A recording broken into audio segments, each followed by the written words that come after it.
Assalamualaikum warahmatullahi wabarakatuh. Berjumpa lagi dengan saya Ahmad Bona Saputra dari tutorial 4 serangkai. Pada video kita kali ini kita akan bahas materi selanjutnya dari ekonomi moneter tentang monetary policy strategi atau strategi dari kebijakan moneter. Nah, berbicara tentang kebijakan moneter sendiri, kebijakan moneter itu kan merupakan kebijakan yang dilakukan atau dibuat oleh bank sentral. Tujuannya adalah untuk menjaga stabilitas nilai mata uang. Caranya adalah dengan mengendalikan jumlah uang yang beredar dan tingkat suku bunga. Itu adalah definisi dari kebijakan moneter. Nah, kebijakan moneter sendiri secara umum itu dia terbagi menjadi dua jenis. Yang pertama ada kebijakan moneter yang ekspansif dan yang kedua ada kebijakan moneter yang kontraktif. Bedanya apa? Kalau yang ekspansif itu adalah kebijakan moneter yang tujuannya adalah untuk mendorong kegiatan ekonomi agar bergerak ke arah yang lebih baik. Caranya adalah dengan meningkatkan jumlah uang yang beredar.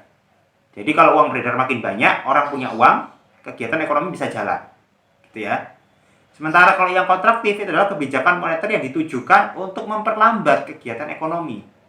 Caranya adalah dengan mengurangi jumlah uang yang beredar. Kalau uang beredar dikit, otomatis ekonomi melambat ya. Kalau ekonomi melambat, efeknya apa? Inflasi dapat ditekan. Inflasi dapat ditekan, gitu ya. Nah, berikutnya kita belajar tentang strategi dalam mencapai tujuan dari kebijakan moneter. Di sini ada beberapa strategi yang bisa digunakan. Yang pertama ada penargetan nilai tukar atau exchange rate targeting. Yang kedua adalah penargetan besaran moneter atau monetary targeting. Yang ketiga adalah penargetan inflasi atau inflation targeting. Dan yang keempat adalah strategi kebijakan moneter tanpa jangkar yang tegas atau implicit answer. Kita coba bahas satu persatu, dimulai dari penargetan nilai tukar atau exchange rate targeting. Nah, strategi kebijakan moneter dengan penargetan nilai tukar, di sini ia mendasarkan pada keyakinan bahwa nilai tukarlah yang paling dominan pengaruhnya terhadap pencapaian sasaran akhir dari kebijakan moneter. Jadi menurut target ini tuh yang jadi yang paling berpengaruh dominan itu yang nilai tukar. Nah, dalam pelaksanaannya di sini terdapat 3 alternatif yang dapat ditempuh oleh bank sentral. Dalam rangka apa? Dalam rangka menjaga nilai tukar supaya nilai tukar itu tetap stabil. Yang pertama adalah dengan menetapkan nilai mata uang domestik terhadap harga komoditas tertentu yang diakui secara internasional.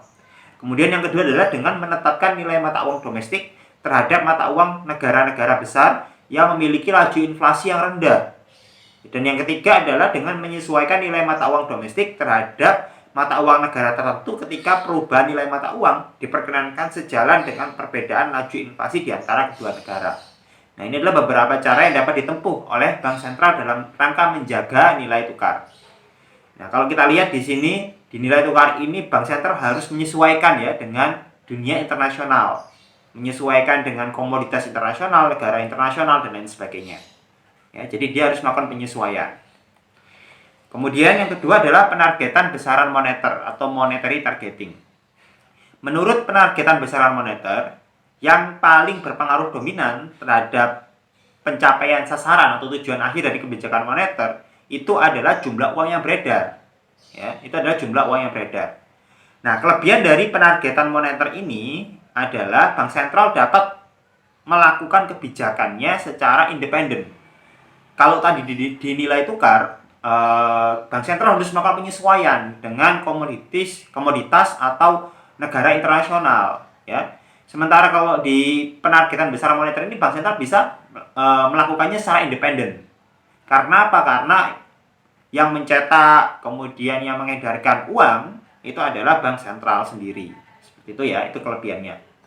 Kemudian ada penargetan inflasi. Kalau penargetan inflasi ini menurutnya inflasilah yang paling berpengaruh dominan terhadap pencapaian sasaran akhir dari kebijakan moneter.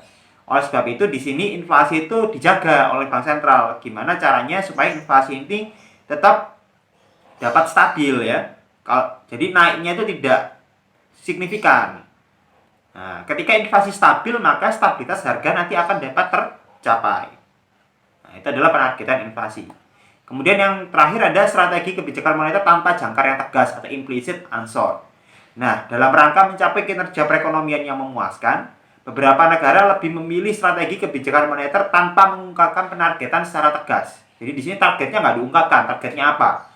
apakah nilai tukar, apakah uang beredar, apakah inflasi, tidak diungkapkan secara tegas. Tetapi di sini Bank Sentral tetap memberikan perhatian dan komitmen untuk mencapai tujuan akhir dari kebijakan moneter. Nah, itu adalah implicit answer. Jadi targetnya itu nggak jelas. Oke.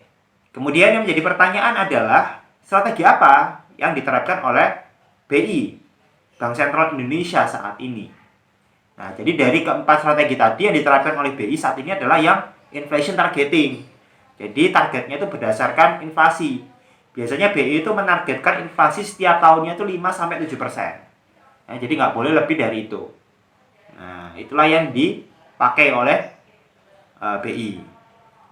Kemudian berikutnya kita belajar tentang kelebihan dan kelemahan dari masing-masing strategi. Di slide itu sudah ada tabel ya, kelebihan dan kelemahan dari masing-masing strategi kebijakan moneter. Nanti coba teman-teman skip aja ini, teman-teman stop videonya, kemudian teman-teman baca sendiri ya. Itu ada di slide-nya, itu sudah ada. Silakan teman-teman baca sendiri. Oke, itu adalah materi tentang monetary policy strategi atau strategi dari kebijakan moneter.